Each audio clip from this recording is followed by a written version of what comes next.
Hello, welcome to Lemon Studios, where we talk anything and everything entertainment. I'm, of course, the Lemon himself, Zeke Lemon, and this is my ranking video of all 18 properties of Phase 4 of Marvel. This is kind of a part 1 of 2, really, because I'm also going to do another video where I have a debate with myself, and hopefully within the comments, depending on how much engagement there is, on how right is Rotten Tomatoes and who is more right, the critics on Rotten Tomatoes or the audiences on Rotten Tomatoes, where I add all those up percentage-wise of all 4 phase properties and just see where Marvel is now and just where the reception is, and just having a basic conversation about Marvel.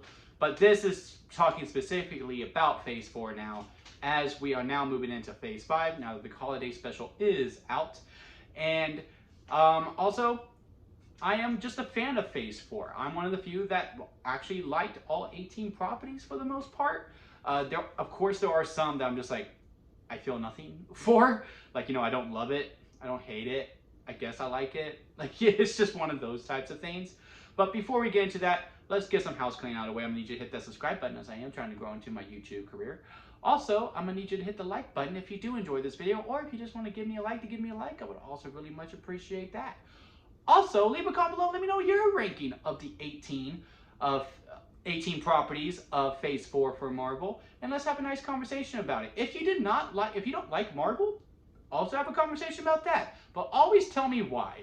As the Backstreet Boys will always say, tell me why, because then you can't have an engagement. If you just say Marvel sucks, I'm just gonna go, okay, well, sorry to hear that, bud. Or, hey, this phase, I didn't like this because of this. Okay, we can have a conversation with that. If you don't agree with mine, that's also fine as well. This is my list. My list is going to be different from your list. So with all of that out of the way, let's make it do what it do, shall we? All right, now kicking off, this at number 18 is the Shorts I Am group. Now, again, I'm going to keep harping on these until maybe we get to 12. I like I Am Groot, and I love Groot. I think he's really cute. This obviously just isn't targeted for me.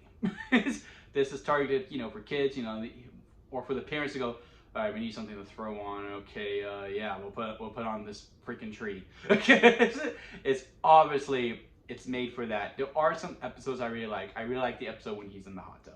I also really like the episode with Rocket in it, and I also like the episode where they pay homage. Excuse me, I'm so sorry.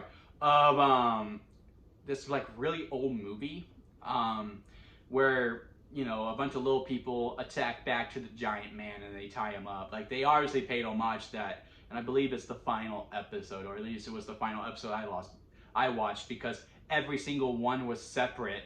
That was stupid. Like, just put it all together in one, Disney. Why you gotta make it so hard to watch these? How many was it? 8? 6? Something like that. But anyway, I did enjoy I Am Groot. It's just, I'm not the target demographic for it. I'm just not. It is what it is. Coming in at number 17 is What If. And the only reason that this goes a little bit higher than I Am Groot is because there are episodes I absolutely, truly love. And I love the Doctor Strange episode. Love it. It is a beautiful short story film.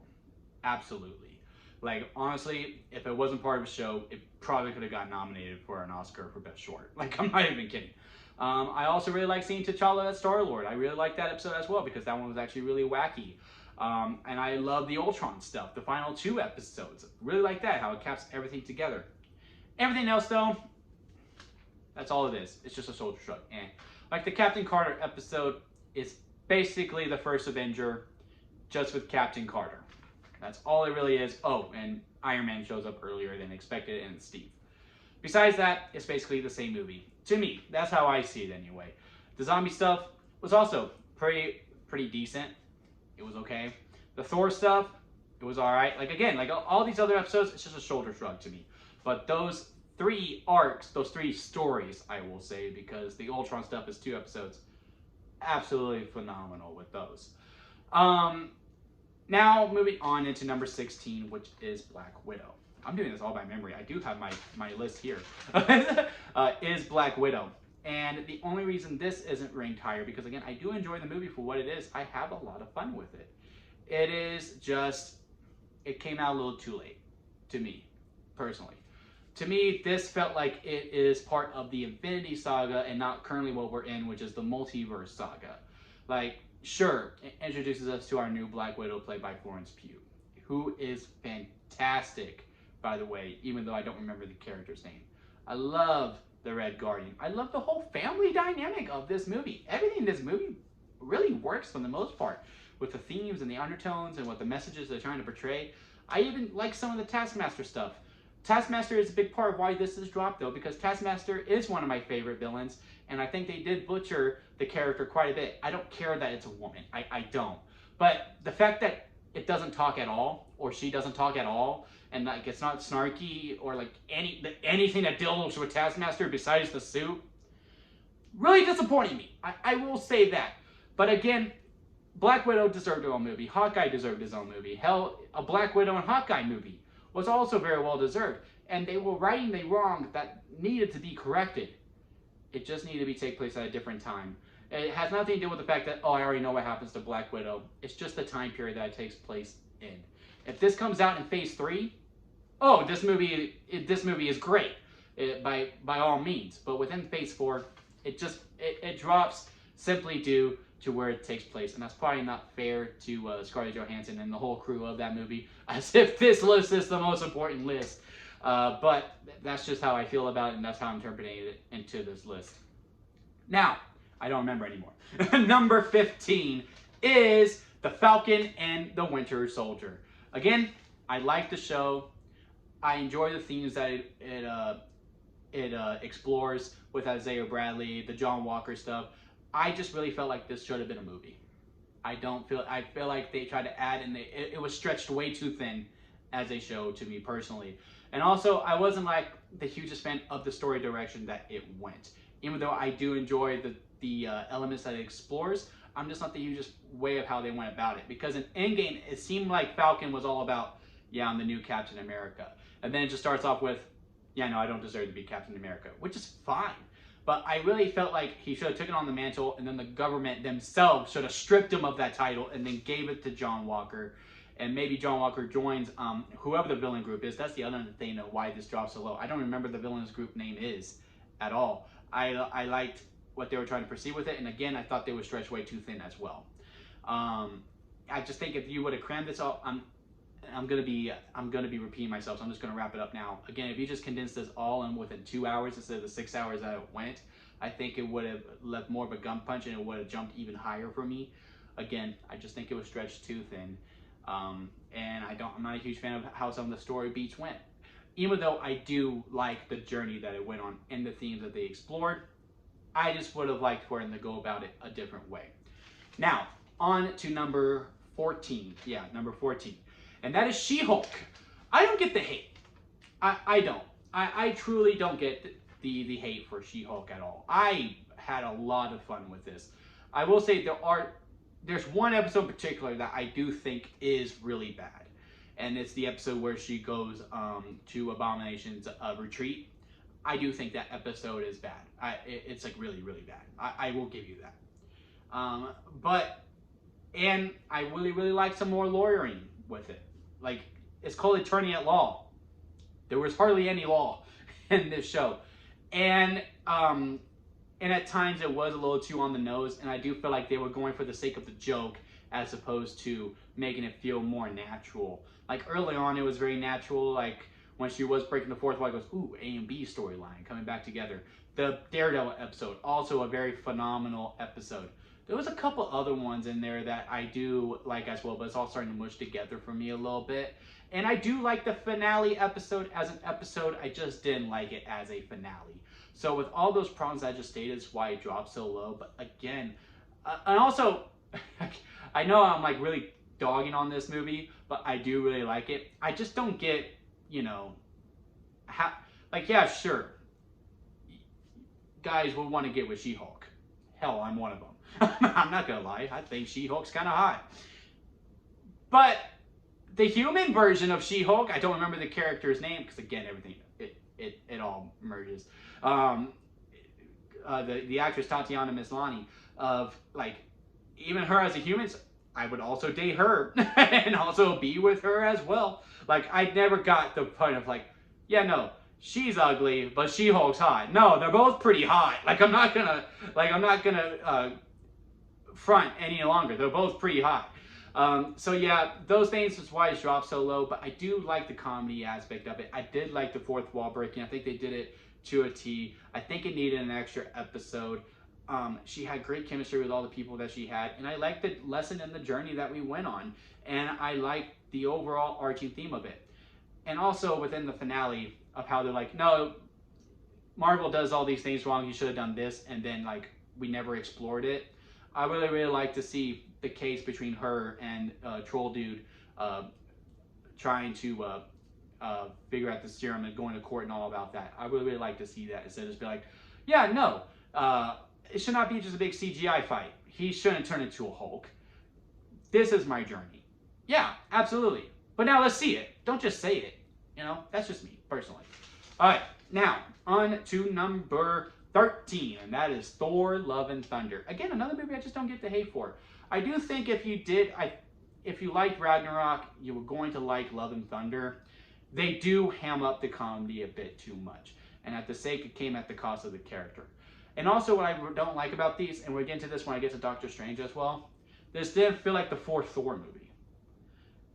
Like, part of Thor's journey, when you go from 1 and you get to Thor 4, there's a lot of gaps missing, and that's just due to being a shared universe. Like, Thor's real true third chapter was Thor: The Dark World, because his second chapter was in Avengers. His fourth adventure was Age of Ultron. His fifth was Infinity War.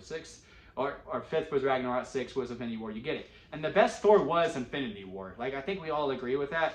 I really hope we get one more Thor movie and we get more of that. I love Taika Waititi as a director, and they let him make his movie, and that's also another thing I appreciate. I could tell this whole cast had fun, and Taika ran a fun set, and he has a certain way of things of going about it. But it was just a little too much for me within that aspect. But I did love the story. That's another thing that I keep harking back to. I love the story of it, and like the scene with him and Jane. He goes, "Yeah, no, you're not gonna go. But what happened to us just living life?" He goes, "Well, that was before I knew you were dying." And just how real it was when he goes, "Because I love you, Jane." Like, oh my God, like that stuff is so deep and heavy, and then it just falls flat with the "Eat My Hammer" and all that stuff. It just couldn't stay serious for too long, and that's why it falls so short. Now, we're moving on. Number 12 is The Eternals. Another movie I don't get the hate for. I truly just do not get the hate for this movie at all. I thought this movie was great. And this is a part of, back to Thor. I'm glad Taika got to make his own movie. I'm also glad, when we get to Doctor Strange, that Sam Raimi got to make a Sam Raimi movie. I don't want every movie to be a Marvel movie in the Marvel Cinematic Universe. Yeah, sure, I want some Marvel flair in there, sure. But I like how each movie starts to feel a little bit more different as we grow more and more and more. And I love they let Chloe Zhao make a Chloe Zhao movie, just with superheroes. Does it run a little too long? Yes. Does it get really messy in the third act? Absolutely yes. Does it also never really truly answer, yeah, why couldn't these people help during Thanos if these people have been here this whole time? What was all that? Yeah, that was a little messy too, especially with how, like, in the story, someone like, yeah, no, I'm going to help people, F you. When it was like way before the first Iron Man movie came out, or hell, even way before the first Captain America movie came out, time period wise anyway. Like, if one person was going to help regardless, why weren't they there? So with all of those types of aspects, yes, it does fall down to number 12. But again, I had a lot of fun with this movie. I love all these characters. I can't wait for the second one to come out. I hope Chloe Zhao gets another chance, another crack at it, because I do think she is a phenomenal director, and I hope she gets a lot more work in the future. All right, number 11 is Doctor Strange Into the Multiverse of Madness. And this is going to be like part of the things when we get to WandaVision as well. Is that Wanda, as I was watching, I was like, yeah, no, Wanda needs to be the villain for this movie. But this movie, as opposed to Eternals, I felt ran a little too long. This movie was a little too short. This movie needed to be expanded a lot more. It was called Multiverse of Madness, but we really only visit 2 multiverses. We just had the one quick scene where, like, they were paint, where they're going through different multiverses. No, I needed them to, like, go through multiple multiverses to really feel the madness. I never really felt the madness. And even though Wanda was a villain, and I understand and I appreciate the conversation now, it's like, yeah, no, they got there way too fast, which I do kind of agree, because even at the end of WandaVision, she's still good for the most part. She knows she messed up. And I just felt like there were some steps that we missed in order to get to that to really fulfill her being a villain. And also, yeah, the clashes collided with each other a little bit. I like Sam Raimi a lot. He's one of my favorite directors. Hell, I take after him within my writing a lot, because he is truly just a pure, I want to entertain the fans. I want to entertain the audience. I'm not really, like, yeah, sure, I'm sure he has some art to say, but his number one priority is to entertain the audience by any means necessary. And I love the fades and the circle zooms in and outs of going through scene to scene. Like, one of my favorite parts is when it circles from Wong, and then it shows Wanda in her phase. Like, I love that sequence, absolutely. But with his style and the Marvel style, they clashed at each other, and they were kind of at ends with each other some bits.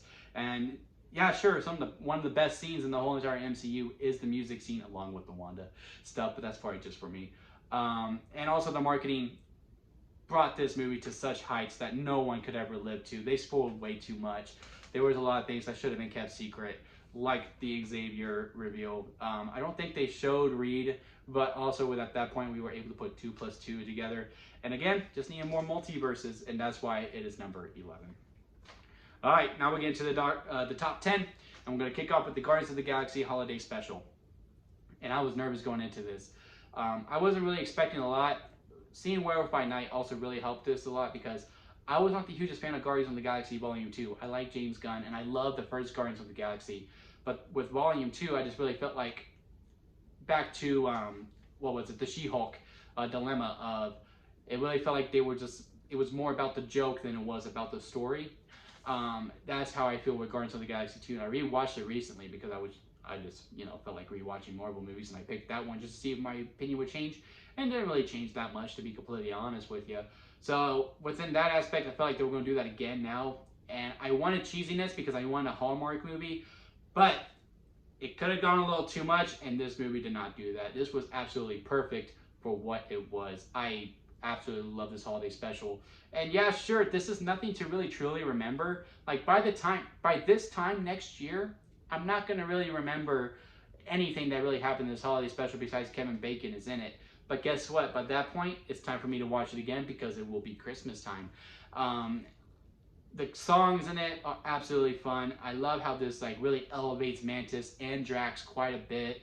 And it really is, truly is the spirit of Christmas. And it just let me all warm and fuzzy in my tom-tom. And I just really appreciated that. So that's why it's at number 10. Coming in at number 9 is Moon Knight. Man, the only reason this isn't higher, and it's not with the toppest of top tiers, is because of the final episode where they just marveled it up. And, there's another show in here that is much higher, and I'm pretty sure y'all can already put the two pieces together, that it also does the same thing and marvels us up in the final episode. But as opposed to the other show that we're going to get to later, I feel like it earned that. I don't feel like Moon Knight really deserved that, or it needed a couple more episodes to really truly earn that, because episode 5 of Moon Knight is one of the best episodes in just all of the Marvel television. It is truly phenomenal, going through his life, seeing why he is the way he is, how he made this split personality. All that's absolutely great. Then all of a sudden it was go, go, go, go, go, go, go, go, go, kaiju fight, kaiju fight. And I just woke up my dog. With doing all that. It just really didn't feel earned, and it really rushed to the end for me. And also, yeah, I get it, Jake's part of the lore, but just throwing him in there just felt like for fan service as to having a purpose in the story. Yeah, sure, you see his coffin, but it really doesn't. It just kind of felt thrown in there, and they're like, all right, well, we need a big CGI fight at the end, so we got to do that. And that's the only reason it doesn't come in. But those first 5 episodes, and especially episode 5 in particular, are enough to get it to the top 10, let alone where it is at number 9. All right, at number 8 is Hawkeye. Oh man, I know I'm gonna really ruffle some feathers here. I freaking love this. We're now at the point where I love these properties. I love Hawkeye, and I'm rewatching it right now because it is that time of the year. It is Christmas. I love Kate Bishop, and this brought even more love for Hawkeye for me with Jeremy Renner. And I like Echo. I don't like how she's getting her own show. That's another video for another time. I don't think every character needs its own show. But I also liked her as the villain. I wish she was the only villain, but hey, I liked her as the villain as she is. And there was a lot of nuance to it. And I love how the mom was in play to it. And also with Vera Farmiga, who's, you know, it's Vera Farmiga. Of course I'm gonna be like, yeah, no, she good. And I also love, you know, how we get the swordsman in there. All these things with this show, I absolutely like. Even the Kingpin stuff. I am someone who's not super attached to Daredevil. I only watched season 1, and then I watched up until they were on the bridge in season 2. No reason. I was enjoying the show, but I do know for season 1, the only reason I kept going was to see him in the suit. Then I saw him in the suit, and I was kind of satisfied, and then I was interested in season 2, and then I just stopped for some reason. I don't know why, but I just did. Maybe I need to get back on that, because I did like him in She-Hulk quite a bit, too. And also, I like this Kingpin. And I felt like everything was kind of earned. I like how it built up. I like the last episode. I do think they beat Kingpin kind of too easy, especially for it being Kate Bishop, who is kind of a rookie. But to me, within the opening sequence, it explained why she's already really good with the bow and arrow. Like, she's just a prodigy. She's just super really smart.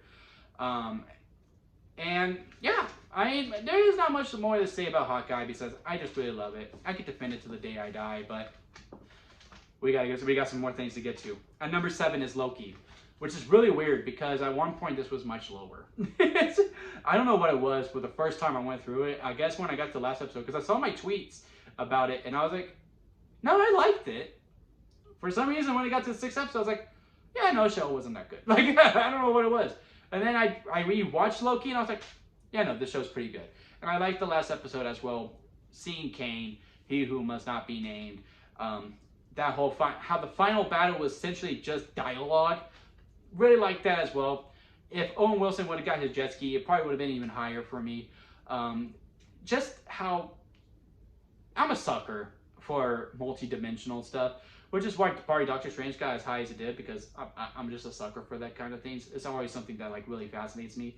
And this one actually explored a little more with the variants, seeing all the different Lokis. I never got too silly.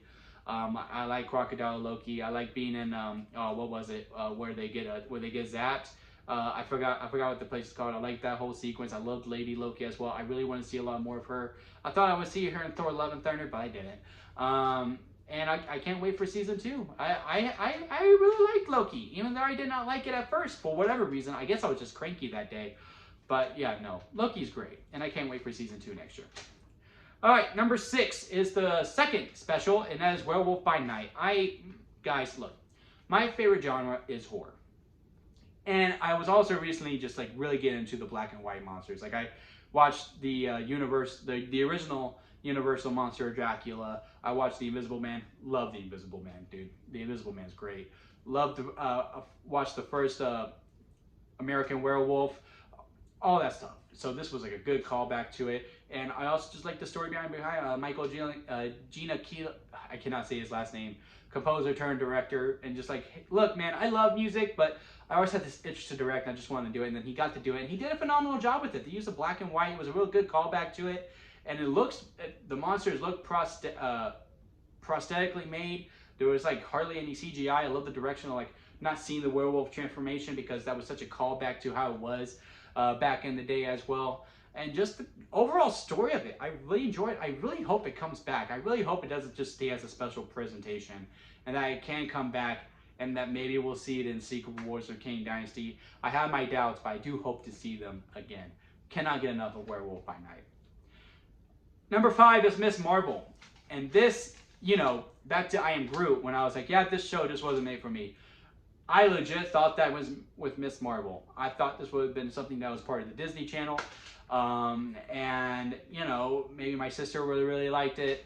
But no, man, I love the style of it, how, you know, you can see the text, you can see the wording, just this real like Scott Pilgrim-esque type style to this show. And I love the main actress who plays Miss Marvel, and also learning Muslim culture a little bit. I really liked exploring that, and they treated with such respect as well. Like there was a scene that I absolutely loved that had nothing to do with superhero stuff. It was I'm doing horrible with the names, but the lady who plays Miss Marvel and her best friend who wears a turban, and she's like, well, why don't you wear it? She goes, no, like, I wear this turban because it is me. And hearing about that, I really, really enjoyed all of this stuff. And like her other friend, the guy who just like had all these questions and how he would just be dressed along. And also I relate to him quite a bit because I know how it feels, you know, to have feelings for your best friend that is a female and they just don't reciprocate those feelings. Or maybe she doesn't realize those feelings yet, because I don't know. There's some stuff you can still do with it. We'll probably see more in the Marvels, or maybe in Miss Marvel season 2 if we get that as well, because I do think there's a lot more to explore with that relationship. But yeah, I had a lot of fun with Miss Marvel, and again, it does not overstay its welcome. I thought 6 episodes was perfectly, and this is the one true one where I really felt like from beginning to end, it was perfect. I wouldn't have changed anything about it.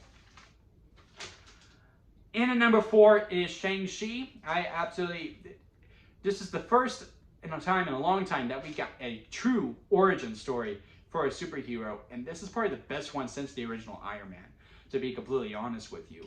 I think this movie is absolutely stellar from beginning to end. I love the whole cast. I loved Awkwafina in it. It never got too hokey for it, and even when the dragons got introduced, I was like, yeah, no, I buy it. And I love how they redid the Mandarin, and you know, he was actually menacing, and how you have so much sympathy for him. He's like one of the better villains in all of the MCU. Yeah, I'm gonna start speeding through these because, you know, we're getting towards the end, and I don't want y'all to keep y'all here too long. But yeah, Shang-Chi, absolutely love it. Or Shang-Chi, it always irks me now because they explain it like it's Shang-Chi, and I just did it. So I was such a hypocrite, man. I'm sorry about that, guys. All right, and number 3 is Black Panther Wakanda for... Yeah, at number 3 is Black Panther Wakanda Forever. This is recent bias and all that stuff, sure, but man, I've seen this movie 6 times, and every single time the silence is used perfectly. And it's one of my favorite characters of the whole entire movie. The way this movie explores loss and all that stuff, and that is the main theme of all of Phase 4, really, is loss and just mourning and moving on and all of that type of stuff. And it explores that perfectly. You go through all 5 stages of grief with Shuri, and just the most common theme to me too, because I really relate to this as well, because as y'all know, I am a religious person, and I do struggle with this sometimes of science versus faith. And like, no, look, here's the facts. This is the facts. And, or, you know, you just got to rely on faith. And Shuri goes through that whole entire journey throughout the whole entire movie, and I absolutely really appreciate that. The only reason this doesn't probably go a little bit higher is that it does go a little too long. And there are some things you just could easily done without. I could have done without the boat scene in the end. I would have really preferred if it was just a fight on the desert. Also, all the American stuff, could have cut it. And I actually like the Ironheart character for the most part. I'm not a huge fan of the suit, but I do like the Ironheart character. And I think if you would have taken away the American storyline, you could have gave more time to her. Yeah, on to number 2. I know these by the heart. I just dropped my paper, so freehand now. At number 2 is WandaVision. This is more due to the fact of, I just remember the journey every week after an episode came out. The theories that would go on. Is it Mephisto? It was true event television that we haven't had in such a long time, since probably Game of Thrones season 8. And it was also the first big property that was coming back after the pandemic. And like, we just all needed that. And like, just the online engagement was so great. And you know, you want to talk about mourning and loss, Wanda was going through it. They made a side character a superstar. That's what this show did. And I am a sucker for sitcoms. I loved sitcoms growing up, and this just really brought me like back to like 9, what was superheroes as well. It was like a fantasy fever dream, how they used the snap to bring it back. Monica Rambeau with Sword, and even bringing what's his name? Randall Park is the actor, but seeing him come back and seeing Kat Denny come back as well, I cannot sing the praises of it. And I know everyone hates on this show due to the ending alone, but F that. I think it truly deserves that Marvel fight. Those 9 episodes, those 8 episodes were building up to this, and I also think people hate on it so much due to the fact that they already had it wrapped up. Like, they're like, oh yeah, Quicksilver's here because, you know, why else would they have Evan Peters? It was just a nod. It was just a nod because, and you really think about it, like to the details of it, Disney didn't own Fox by the time they were filming this. So obviously he wasn't Quicksilver for real. Like, he wasn't it from the X-Men universe. He was, yeah. That's another video for another time that can go down. But no, I truly think it deserves that Marvel ending at the end. And I think it wrapped up beautifully. And again, along with Miss Marvel, I think it is one of the perfect Disney Plus shows. And they nailed it first. And, you know, they kind of lost their way. And I hope they get back to that dude in Phase 5 and in Phase 6. But nothing compares to what number 1 did, and that is Spider-Man No Way Home. Spider-Man No Way Home is, to me, the best Phase 4 property. I'm going to get this list back because I'm going to go through it all again. Words cannot explain what this movie did to me, because out of all the superheroes, Spider-Man's my guy. I remember the first Tobey Maguire Spider-Man movie. I want to say 7 years old. And my dad took me to this famous theater that used to be here in Dallas. It was downtown, and there was a lady that was doing some face paint, and I got my face covered to go see Spider-Man, and it changed my life. That Tobey Maguire movie literally like changed my life. Like, it was one of the movies that set me on this path that I am currently on. I'm getting emotional just thinking about it. And I like the Andrew Garfield, like, I cannot explain how much Spider-Man is to me, and I love what Tom Holland has done. And the fact that this was such a love letter to those 5, plus the 2 that we got. And basically, those 3 movies were an origin, because I liked Homecoming. I enjoy Far From Home even more. But these 3 movies, Homecoming, Far From Home, and No Way Home, were essentially an origin to get to Spider-Man. Like, he is truly Spider-Man now, and the journey that he goes on. And the fact that Tobey Maguire and Andrew Garfield were not just cameos, because I really thought they were, like, I always knew they were in it, but I thought they were like no more than 5 minutes. They're gonna come in for the final battle. Tobey Maguire would say pizza time, and you know, it'll be fine for what it is. But no, the fact that they were actually supporting characters just puts this movie to a whole other level. Like, sure, out of all the movies, Wakanda Forever is probably the better structured movie, just as a movie, sure. But as a fan of Spider-Man, as just a pure fan, the emotions that went through my body while watching this compares nothing to what Wakanda Forever did, even though, again, to me, it's the second best. It is the second ranked movie on here, but Spider-Man No Way Home takes the cake. So, to wrap it all up, to go through it all again, number 18, I Am Groot. Number 17, What If. Number 16, Black Widow. Number 15, Falcon and the Winter Soldier. Number 14, She-Hulk. Number 13, Thor, Love and Thunder. Number 12, Eternals. Number 11, Doctor Strange into the Multiverse of Madness. Number 10, Guardians of the Galaxy Holiday Special. Number 9, Moon Knight. Number 8, Hawkeye. Number 7, Loki. Number 6, Werewolf by Night. Number 5, Miss Marvel. Number 4, Shang-Chi. Number 3, Black Panther Wakanda Forever. Number 2, WandaVision. And number 1, Spider-Man No Way Home. So that is my list, guys, of all 18 properties of Phase 4. Let me know what y'all's rankings are down below in the comment section. Again, if you did like this video, hit a thumbs up. And if you made it to these 33 minutes, here's my dog Crash. Say hi, buddy. Oh, he's so cute. But that'll be it for me, guys. And I'll see you here next time at Lemon Studios.